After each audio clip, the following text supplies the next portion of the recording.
मेरा नाम राधना है। मेरे बचपन में ही मेरे माता पिता मुझे छोड़कर चले गए। दुखों का पहाड़ मेरे ऊपर टूट गया। मैं घर में अकेली रह रही थी। मेरे पास कमाई का कोई भी साधन नहीं था। जैसे तैसे मैं अपना गुजारा चला रही थी। एक दिन मैं काम की तलाश में घर से बाहर निकली। सारा दिन काम तलाशने में ही निकल गया, कुछ भी हाथ नहीं लगा। मैं बहुत परेशान हो गई और बस स्टेशन से अपने गांव आने के लिए बस में बैठ गई। अचानक एक व्यक्ति आया और मेरी सीट के बगल में ही बैठ गया। वह बार बार मेरी तरफ देखे जा रहा था, लेकिन मैं बहुत दुखी थी अपने काम को लेकर। बस अब चल पड़ी थी और वह व्यक्ति मुझसे बात करना चाह रहा था। उसने बहाने से मेरे से बात की। आप कहाँ जाओगी, कहाँ से हो? मैंने भी हल्की हल्की आवाज में थोड़ा सा जवाब दे दिया। फिर उसने अपनी जेब से पेन निकाला और कॉपी निकालकर उस पर कुछ लिख रहा था। उसने कॉपी से कागज को फाड़ा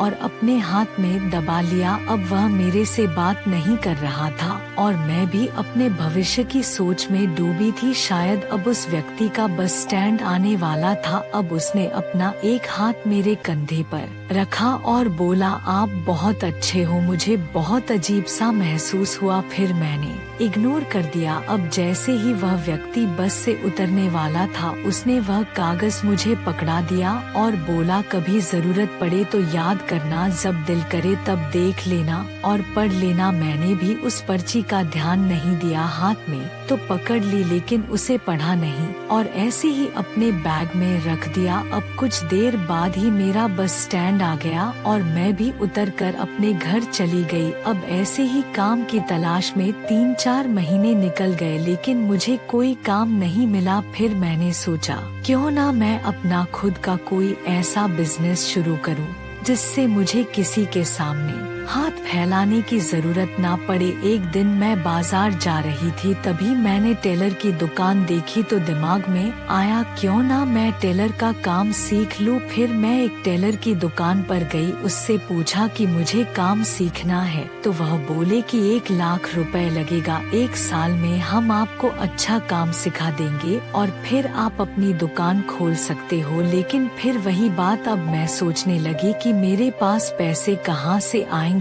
अब मैं घर वापस आ गई और 1-2 महीने यही सोचते सोचते निकल गया कि पैसे कहाँ से आएंगे। एक दिन ऐसे ही लेटी थी कि एकदम से दिमाग में आया, उस आदमी ने मुझे पर्ची में क्या लिख के दिया था। तो मैंने जल्दी से अपना बैग खोला और उसके अंदर उसका मोबाइल नंबर लिखा था। मैंने सोचा, क्यों ना मैं इस आदमी से मदद ले लूं, क्या पता वो मेरी हेल्प कर दे। उसने बोला भी था कि कभी जरूरत पड़े तो मुझे याद कर लेना। तो मैंने अपने मोबाइल से उसका नंबर डायल किया। जैसे ही उसने फोन उठाया, मेरी आवाज सुनते ही बोला, क्या आप वही बस वाली लड़की बोल रही हैं? मैं हैरान थी, उसने पता नहीं कैसे पहचान लिया। मैंने हालचाल पूछा और बोला कि आप बोल रहे थे कि अगर जरूरत पड़े तो याद करना, क्या आप मेरी मदद कर सकते हो?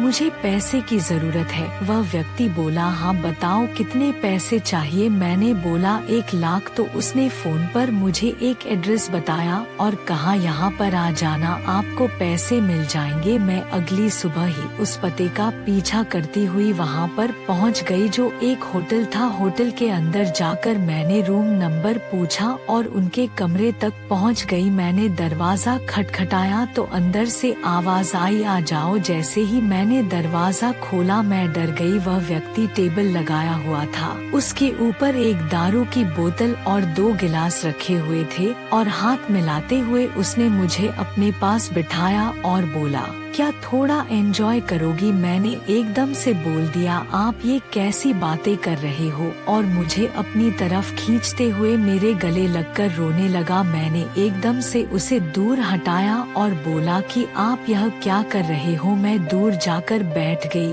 और वह हाथ जोड़कर रोने लगा, कहने लगा, मुझे गलत ना समझे। मुझे उस पर दया आई तो मैंने पूछा, आप रो क्यों रहे हैं? उसने कोई जवाब नहीं दिया। उसने अपने तकिए के नीचे से एक लिफाफा निकाला और मुझे दे दिया और मुझे बोला, अब आप जा सकती हो। मैंने जल्दी से लिफाफा उठाया और कमरे के बाहर निकल गई और बस पकड़कर मैं अपने घर आ गई। अब घर आकर मैंने उस लिफाफे को खोला, उसके अंदर रुपए 2 लाख थे। फिर मैंने दोबारा उस व्यक्ति को फोन किया और बोला मैंने तो रुपए 1 लाख मांगे थे, लेकिन आपने तो रुपए 2 लाख दे दिए। वह व्यक्ति बोला कोई बात नहीं, रुपए 1 लाख मैंने तुम्हारे खर्च के लिए दिए हैं, आप अपना काम सीखो और मजे करो। फिर मैंने अपना काम सीखना शुरू कर दिया और 1 साल बीत गया। मैं अच्छे से लेडीज टेलर का काम भी सीख गई थी, लेकिन अब मेरे पास पैसे नहीं थे कि मैं एक दुकान खोलूं। फिर मैंने डरते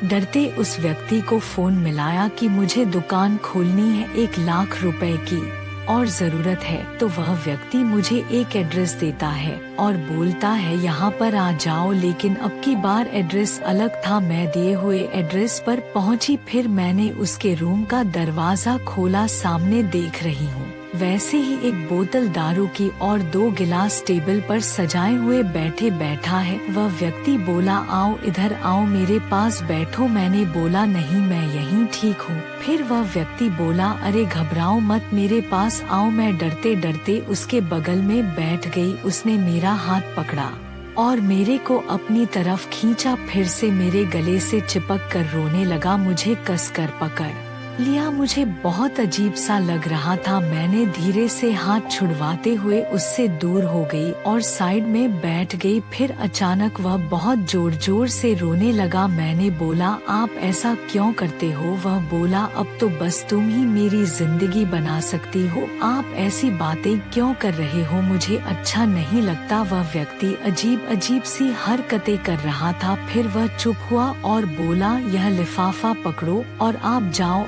अपना काम देखो, लेकिन एक वादा करके जाओ कि भविष्य में कभी भी मुझे जरूरत पड़ेगी तो आप मेरी जरूर मदद करोगी। और मैंने लिफाफा उठाते हुए बोल दिया कि भविष्य में कभी भी जरूरत पड़ेगी तो मैं आपकी सहायता करूंगी। अब मैं वहाँ से जल्दी से निकल गई और अपने घर पहुँच गई। अगले ही दिन मैंने अपने शहर में जाकर एक अच्छी सी दुकान किराए पर ले ली और अपना काम शुरू कर दिया। देखते ही देखते मेरी दुकान पर भीड़ लगने लगी और मेरा बहुत अच्छा काम चलने लगा, बहुत अच्छा पैसा भी आने लगा। सारा दिन औरतों की लाइन लगी रहती थी मेरी दुकान पर। अब 1 साल बीत गया, काफी पैसा भी हो गया था और मैं बहुत खुश थी। काफी समय से मेरी शादी पैसों के कारण रुकी हुई थी। बस अब कुछ दिनों में मेरी शादी मेरे मंगेतर से होने वाली थी। एक दिन अचानक उस व्यक्ति का फोन आया और बोला कि मुझे आपकी जरूरत है, अब की बार मैं खुद आपसे मिलने आऊंगा। तो मैंने बहुत ही खुशी से उसे बोला कि हाँ आप आ जाओ। अगले ही दिन वह व्यक्ति मेरे घर आ गया और बोला कि आज मुझे आपकी मदद की जरूरत है। मैंने बोला हाँ बिल्कुल, अगर करने लायक होगी तो जरूर करूँगी। वह व्यक्ति बोला चलो पहले एक बार मेरे गले से लग जाओ। मैंने कुछ नहीं बोला। वह व्यक्ति बोला डरो मत, मुझे पता है आपकी शादी जिस लड़के से होने वाली है मैं उसे जानता हूँ। मैं सोच में पड़ गई, मेरे बारे में इतनी जानकारी रखने वाला व्यक्ति आखिर कौन है? वह व्यक्ति बोला मैं आपको आज एक सच्चाई बताने वाला हूँ कि मैं एक किन्नर हूँ। उसकी बात सुनकर मैं हैरान रह गई। फिर मैंने बोला कि हाँ बताओ मैं आपकी क्या मदद कर सकती हूँ? वह बोला जब आपकी शादी होगी तो आप मुझे अपनी नौकरानी के रूप में दहेज में ले जाओगी। यह बात सुनकर मैं चौंक गई, यह क्या बेवकूफ़ी वाली बात कर रहे हो? मैंने बोला ऐसी पागल वाली हरकतें मुझे अच्छी नहीं लगती और यह पकड़ो अपने पैसे और आप यहाँ से जाओ और दोबारा मुझे मत मिलना। फिर वह व्यक्ति बहुत जोर जोर से रोने लगा और मेरे सामने गिड़गिड़ा ने लगा। फिर मैंने धीरज रखते हुए उससे बोला कि आप ही बताओ ऐसा कैसे हो सकता है? वह बोला हाँ हो सकता है। वह व्यक्ति बोलता है कि जहाँ आपका रिश्ता तय हुआ है वह मेरा भाई है और आपकी होने वाली सासू माँ जो कल आपकी दुकान पर आई थी वह मेरी माँ है। जब मैं पैदा हुआ था तो मेरे मम्मी पापा मुझे बहुत प्यार करते थे। जैसे ही धीरे धीरे मैं बड़ा हुआ घर वालों ने मुझे किन्नर के रूप में देखा तो मेरे पापा मुझे नापसंद करने लगे और मेरी माँ मुझे अपने से जुदा नहीं होने देना चाहती थी। मैंने पापा के बहुत हाथ पैर जोड़े लेकिन पापा ने मुझे किन्नरों के हवाले कर दिया और बोला यहाँ पर दोबारा दिखाई मत देना। उनकी बात सुनकर मैं हैरान रह गई। इस व्यक्ति ने मुझे अजीब दुविधा में डाल दिया था। उसने भी मेरे पर एहसान किया था। अब मेरी होने वाली सासू माँ आज मेरी दुकान पर आने वाली थी, तो मैंने इस व्यक्ति को बोला चलो मेरे साथ। मैं उसको अपनी दुकान पर लेकर गई और एकांत में बैठा दिया। कुछ देर बाद मेरी होने वाली सासू माँ मेरी दुकान पर आई। मैंने बोला चलो मैं आपको किसी से मिलवाती हूँ। सासू माँ बोली ऐसा क्या है? मैं सासू माँ को उस व्यक्ति के पास ले गई जो उनका बेटा था। अब वह बड़ा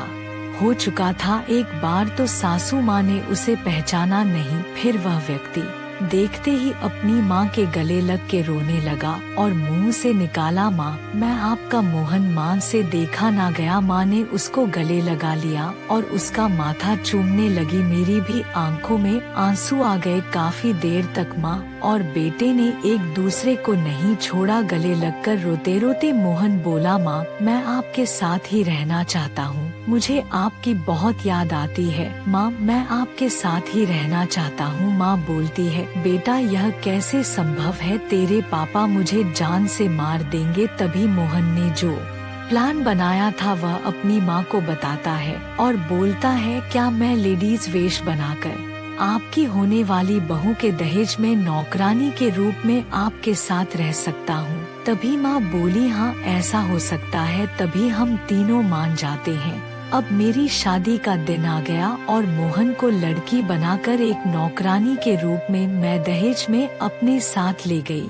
सारे घर वालों को अच्छा भी लगा कि नौकरानी भी साथ में लेकर आई है। अब मोहन लड़की के रूप में अपनी माँ के साथ रहने लगा और जो उसकी दिल की तमन्ना थी वह पूरी हो गई। अब माँ बेटे इकट्ठे रहते और मोहन अब नौकरानी रूप में काम में मेरा हाथ भी बटाने लगा और इस तरह मोहन को अपनी माँ मिल गई और मेरा वादा भी पूरा हो गया।